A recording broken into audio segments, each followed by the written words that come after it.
ये जो कहानी मैं आपको सुनाने जा रहा हूं वह आपकी जिंदगी बदलने की दम रखती है। बस शर्त यह है कि आपको इस कहानी को बिना स्कीप किए एंड तक देखना है। तो कहानी देखने से पहले इस वीडियो को लाइक और चैनल को सब्सक्राइब करके बेल वाले आइकन को ऑल पर प्रेस कर लें ताकि आपको इसी तरह की बुद्धा स्टोरी मिल सके। तो चलिए शुरू करते हैं दोस्तों। इस कहानी से हम जानेंगे कि इंसान की ऐसी कौन सी गलतियां होती हैं जो इंसान को बर्बाद कर देती है। अगर हम अपनी बर्बादी का कारण जान ले तो हम अपने जीवन को खुशहाल बना सकते हैं। दोस्तों, बहुत समय पहले की बात है। एक नगर में एक धनी सेठ रहा करता था। उस सेठ के पास सभी प्रकार सुविधाएं थी, लेकिन उसके कोई संतान नहीं थी। संतान के दुख में वह हमेशा चिंतित रहता था। फिर एक दिन उसे पता चला कि उसकी पत्नी गर्भवती है और वह अपनी पत्नी का बहुत ख्याल रखता था। एक दिन उसके घर एक बेटे का जन्म हुआ। पुत्र के जन्म से सेठ बहुत खुश हुआ। कोई कसर नहीं छोड़ी। उसका बेटा देखते ही देखते बड़ा हो गया। तब सेठ ने अपने बेटे को गुरुकुल भेजने का फैसला किया ताकि वह पढ़ लिख कर विद्वान बन सके। ज्ञान प्राप्त करने हेतु गुरुकुल भेज दिया। गुरुकुल में वह बच्चा अच्छे से पढ़ाई करता था और अपने गुरु की सभी आज्ञाओं का पालन करता था। ऐसे में वह बच्चा धीरे धीरे वहां का सबसे होनहार छात्र बन गया। गुरुकुल में बालक ने सभी वेद पुराण और शास्त्रों का अध्ययन किया और एक महान विद्वान बन गया। लेकिन कहते हैं ना कि समय कब बदल जाएगा ये कोई नहीं जानता। एक दिन किसी प्राकृतिक आपदा के कारण उसके माता पिता की मृत्यु हो गई, और जब उसके माता पिता की मृत्यु हुई तो बच्चे की शिक्षा पूरी नहीं हुई थी। और जब बच्चे ने खबर सुनी कि उसके माता पिता अब इस दुनिया में नहीं हैं और उसका सब कुछ बर्बाद हो गया है, तो लड़का सांसारिक मोह में बह गया। इसके बाद लड़के ने कहा कि गुरुकुल से अपनी शिक्षा पूरी करने के बाद वह अपना पूरा जीवन लोगों की भलाई में बिताएगा। फिर जब बालक की शिक्षा पूरी हुई तो उसके बाद बालक साधु बन गया और वह सांसारिक चीजों से दूर हिमालय के जंगल में चला गया। अध्यापन को विश्राम देते हुए समय के साथ उस सन्यासी की चर्चा चारों ओर होने लगी और दूर दूर से लोग उनके पास शिक्षा लेने के लिए आने लगे, और बहुत से लोग अपनी समस्याओं का समाधान पाने के लिए भी उनके पास आने लगे। वह समस्याओं का समाधान बड़ी आसानी से कर देता था, जिससे वह पूरे राज्य में प्रसिद्ध हो गया। परंतु जिस नगर में वह रहता था वहां का राजा क्रूर व्यक्ति था। जब राजा को तपस्वी के बारे में पता चला तो उन्होंने तपस्वी से मिलने का फैसला किया। अगली सुबह राजा तपस्वी से मिलने के लिए अपने महल से निकल गया और फिर वह उसकी कुटिया की ओर गया। और वहां पहुंचकर राजा ने जब उसे साधु के रूप में देखा तो वह उसे देखता ही रह गया। उसके चेहरे पर एक अलग ही तेज था। जब वह साधु के पास पहुंचा तो उसे असीम शांति का अनुभव हुआ। साधु को प्रणाम किया और उसके पास बैठ गया और उससे बातें करने लगा। वह राजा पहले ही मुलाकात में साधु के व्यक्तित्व से इतना प्रभावित हुआ कि उस समय से उसने अच्छाई के रास्ते पर चलने का फैसला कर लिया और मन ही मन सोचने लगा कि इतनी सी मुलाकात में यह साधु मुझे इतना बदल सकता है, तो यदि यह हमेशा मेरे साथ रहेगा तो कितना अच्छा होगा। फिर राजा ने कहा, यदि तुम मेरे साथ रहोगे तो मेरा जीवन बदल जाएगा। और यह सोचकर राजा साधु से अपने महल में चलने का अनुरोध करने लगा। आग्रह सुनकर सन्यासी मान गए। तब राजा सन्यासी को महल की ओर ले गए। महल पहुंचकर राजा ने साधु की बहुत खातिरदारी की और उसके बाद राजा ने साधु को एक दाहिने कमरे में भोजन कराया। भोजन के समय साधु ने राजा को धन्यवाद दिया और राजा से जाने की अनुमति मांगी। यह सुनकर राजा ने कहा कि आप हमारे बाग में जब तक चाहे तब तक रह सकते हैं। मैं आपको वचन देता हूं कि आपके यहाँ किसी भी प्रकार की असुविधा नहीं होगी, और आप यहाँ रहेंगे तो हमारे लोगों को भी अच्छा लगेगा और हमें भी अच्छा लगेगा। यह सुनकर साधु ने राजा का प्रस्ताव स्वीकार कर लिया। राजा के आदेश अनुसार सेवकों ने एक सुंदर कुटिया बनाई। उसके बाद साधु इस कुटिया में रहने लगा। राजा ने उनकी बहुत सेवा की, लेकिन कई वर्षों के बाद राजा और रानी को किसी जरूरी काम से दूसरे राज्य में जाना पड़ा। लेकिन उन्होंने साधु की सेवा के लिए एक सेवादार नियुक्त कर दिया। लेकिन राजा के जाने के बाद वह सेवादार बीमार पड़ गया और अपने घर चला गया। और तभी राजा लौटकर वापस आ गया और सन्यासी ने राजा को खूब खरी खोटी सुनाई और राजा से कहा कि जो जिम्मेदारी आप पूरी नहीं कर सकते वह जिम्मेदारी आप क्यों लेते हो। तब राजा ने तपस्वी से पूछा और कहा कि बाबा, क्या मुझसे कोई गलती हो गई है? तो इसके लिए मैं आपसे मांगता हूं, कृपया मुझे क्षमा करें और आपका क्रोध शांत करें और बताएं कि क्या हुआ था। यह सुनकर साधु ने उससे कहा कि तुम्हारे जाने के बाद मुझे यहां किसी ने भोजन नहीं दिया और मुझे कई दिनों तक कष्ट सहना पड़ा। यहां आकर मैं भूखा रहा और किसी ने मुझसे मेरा हाल भी नहीं पूछा। यह सुनकर राजा ने तपस्वी से माफी मांगी और कहा कि अगली बार ऐसी गलती नहीं होगी। फिर कुछ देर बाद मामला शांत हुआ। जब राजा और तपस्वी के बीच बातचीत चल रही थी, रानी भी छुपकर सुन रही थी। यह सारी बातचीत होने के बाद राजा ने उस तपस्वी को शिकायत का मौका नहीं दिया और उसकी खूब सेवा की। लेकिन कुछ दिनों के बाद राजा को जरूरी काम से अपने राज्य से बाहर जाना पड़ा।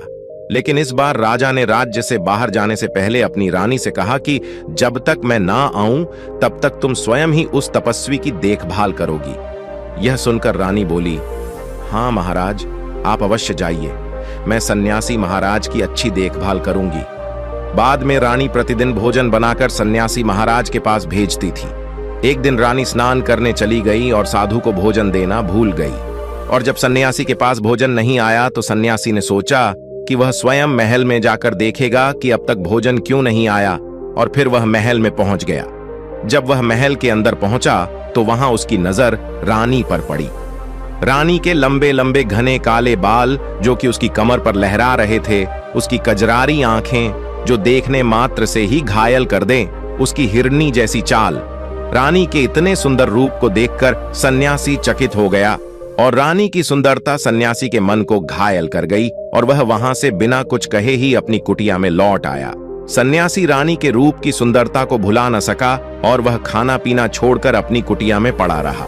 उसने कई दिनों तक कुछ भी नहीं खाया, जिस वजह से वह बहुत कमजोर हो गया। फिर कुछ समय बाद राजा वापस लौटे और जब उस सन्यासी की हालत का पता चला तो वह सीधे सन्यासी के पास पहुंच गए और बोले, की है भगवान, क्या बात है, आपको क्या हो गया और आप इतने कमजोर कैसे हो गए? किसी गहरी सोच में डूबे हो क्या? मुझसे कोई गलती हो गई है क्या? तब साधु ने कहा, नहीं नहीं राजन, आपने कोई गलती नहीं की है। यह सुनकर राजा बोले, तो फिर क्या बात है? आप मुझे बताएं, मैं आपकी समस्या का समाधान अवश्य करूंगा। यह सुनकर तपस्वी ने राजा से कहा कि आपकी रानी की अद्भुत सुंदरता को देखकर मैं उसकी सुंदरता पर मोहित हो गया हूं और अब मैं रानी के बिना नहीं रह सकता। यह सुनकर राजा हैरान हो गया और कुछ देर सोचने के बाद राजा ने उस सन्यासी से कहा, मैं आपको रानी दे दूंगा। यह सुनकर सन्यासी बहुत प्रसन्न हुआ। फिर राजा सन्यासी को लेकर महल चले गए और जब राजा और सन्यासी महल पहुंचे तो उस दिन रानी ने अपने सबसे सुंदर वस्त्र और आभूषण पहने थे। फिर राजा रानी के पास गया। राजा ने रानी से कहा कि इस साधु की मदद करनी चाहिए, वह बहुत कमजोर स्थिति में जा चुका है और मैं नहीं चाहता कि एक बुद्धिमान व्यक्ति की हत्या का कलंक मेरे सिर पर लगे। राजा की यह बात सुनकर रानी ने राजा से पूछा कि आखिर इन सन्यासी के इस दुख का कारण क्या है? तो राजा ने रानी से कहा कि सन्यासी आपकी अद्भुत सुंदरता के दीवाने हो गए हैं। राजा की यह बात सुनकर रानी ने कहा कि राजन, आप चिंता मत करिए, अब आप सब कुछ मेरे ऊपर छोड़ दीजिए। मुझे पता है कि मुझे अब क्या करना है। आपके ऊपर ना तो सन्यासी की हत्या का पाप लगेगा और ना ही मेरे पवित्र धर्म का नाश होगा। रानी की यह बात सुनकर राजा ने रानी को सन्यासी को सौंप दिया। उसके बाद सन्यासी रानी को लेकर कुटिया पहुंचे। जब रानी सन्यासी की कुटिया पर पहुंची, रानी ने सन्यासी से कहा कि हमें रहने के लिए घर चाहिए, हम इस झोपड़ी में नहीं रह सकते। ये सुनकर सन्यासी राजा के पास गया और राजा से जाकर बोला कि है राजन, हमें रहने के लिए घर चाहिए। सन्यासी की बात सुनकर राजा ने उनके लिए घर का प्रबंध कर दिया। फिर सन्यासी रानी को लेकर घर पहुंचा। जब रानी सन्यासी के साथ उसके घर पर पहुंची तो रानी ने सन्यासी से कहा कि यह घर तो बहुत गंदा है और इसकी हालत बहुत खराब है, मैं इस घर में नहीं रह सकती। यह सुनकर सन्यासी फिर से राजा के पास गया और राजा के पास जाकर बोला, राजन, जो आपने हमें घर दिया है उस घर की हालत बहुत खराब है। सन्यासी की बात सुनकर राजा ने उस घर की हालत ठीक करवा दी। उसके बाद फिर रानी घर के अंदर गई और नहा धोकर बिस्तर पर आ गई। तभी साधु भी बिस्तर पर आ गया। फिर उसके बाद रानी ने साधु से कहा कि आप जानते हैं कि आप कौन हैं और क्या बन गए हैं।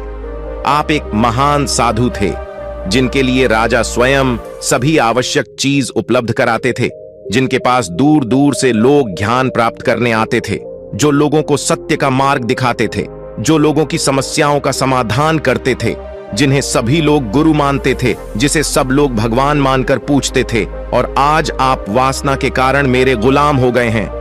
रानी की यह बात सुनकर साधु को झटका लगा और उसे एहसास हुआ कि वह एक साधु है और यह सब क्या कर रहा है। साधु जोर जोर से रोने लगा और चिल्लाने लगा और रानी से कहने लगा कि मुझे क्षमा कीजिए महारानी, मैं यह क्या करने जा रहा था, मैं अभी आपको राजा को सौंप कर आता हूं। सन्यासी की बात सुनकर रानी ने सन्यासी से प्रश्न किया कि साधु महाराज, मेरे मन में एक प्रश्न उठ रहा है, कृपया मेरे प्रश्न का उत्तर दीजिए। रानी की बात सुनकर सन्यासी ने कहा कि पूछो, तुम्हारा क्या प्रश्न है। फिर रानी ने कहा कि जब आपको उस दिन भोजन नहीं मिला तो आप बहुत क्रोधित हो गए। तब मैंने आपका यह रूप पहली बार देखा था और तभी से मैं आपके व्यवहार में परिवर्तन महसूस कर रही थी। ऐसा क्यों हुआ साधु महाराज? आखिर आपको इतना क्रोध क्यों आया?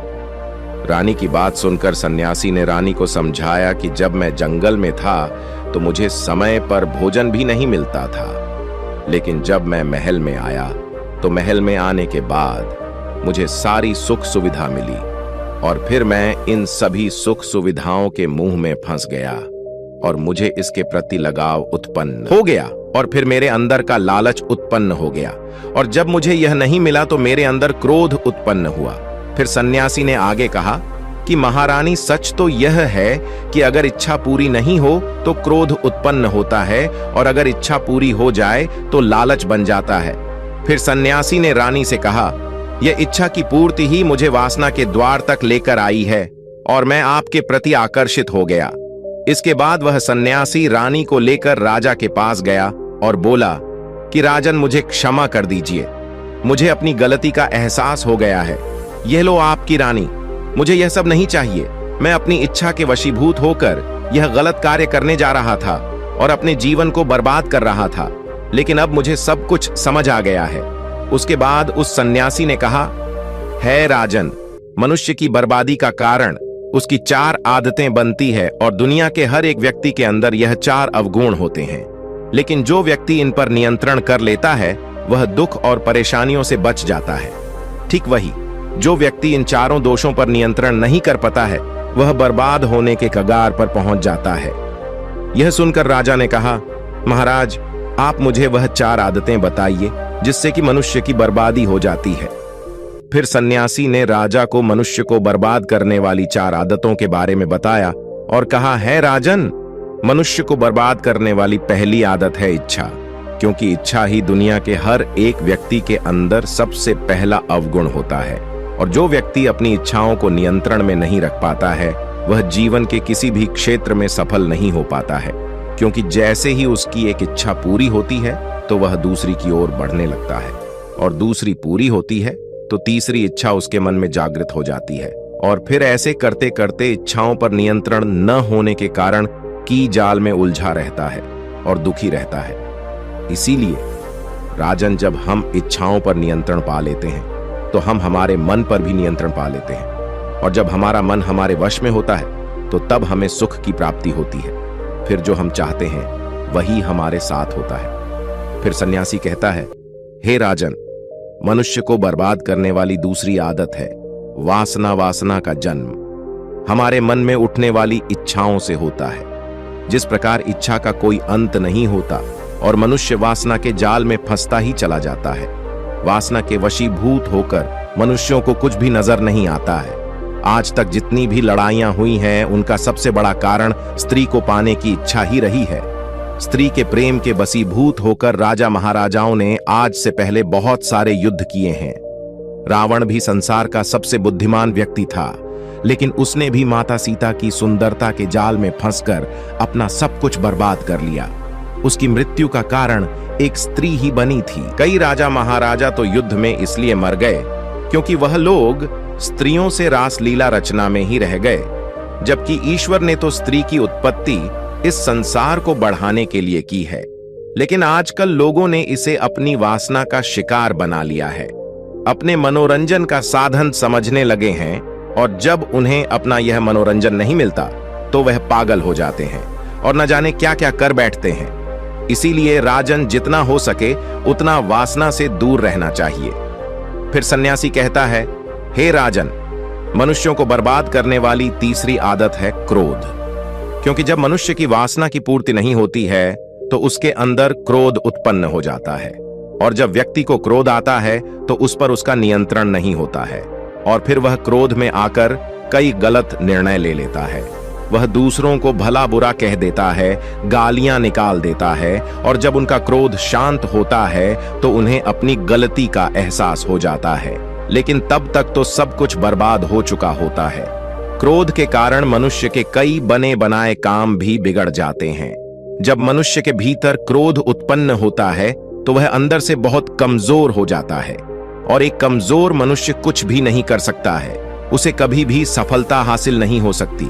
क्रोध हमारे भीतर तनाव को उत्पन्न करता है, और अगर एक बार हम तनाव में चले गए तो हमारा पूरा जीवन बर्बाद हो जाता है। फिर सन्यासी कहता है, राजन, मनुष्य को बर्बाद करने वाली चौथी आदत है लालच। याद रहे राजन, लालच का फल सदैव बड़ा होता है। लालच में पड़कर हम बहुत से लोगों का बुरा कर देते हैं। हर मनुष्य के जीवन में कभी ना कभी ऐसे कई लालच अवश्य आते हैं जब वह लालच कर बैठता है, और अधिक पाने की लालसा में वह कुछ ऐसा कर बैठता है जिससे जो उसके पास था वह उसे भी गवा देता है। क्योंकि जैसे ही व्यक्ति की एक इच्छा पूरी होती है उसका लालच बढ़ जाता है, और उसके मन में और नई नई लालच जन्म लेने लगती है। और जो व्यक्ति लालच करता है वह कामयाबी से कोसों दूर रहता है, क्योंकि एक न एक दिन लालच का दुश्मन सामने आता ही है।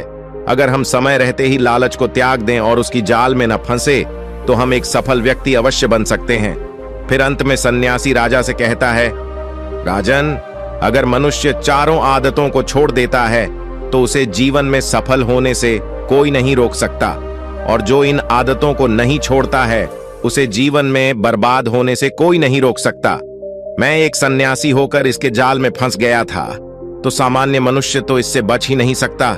इसीलिए राजन, मनुष्यों को इन आदतों से हमेशा बचना चाहिए। नमो बुद्धाय।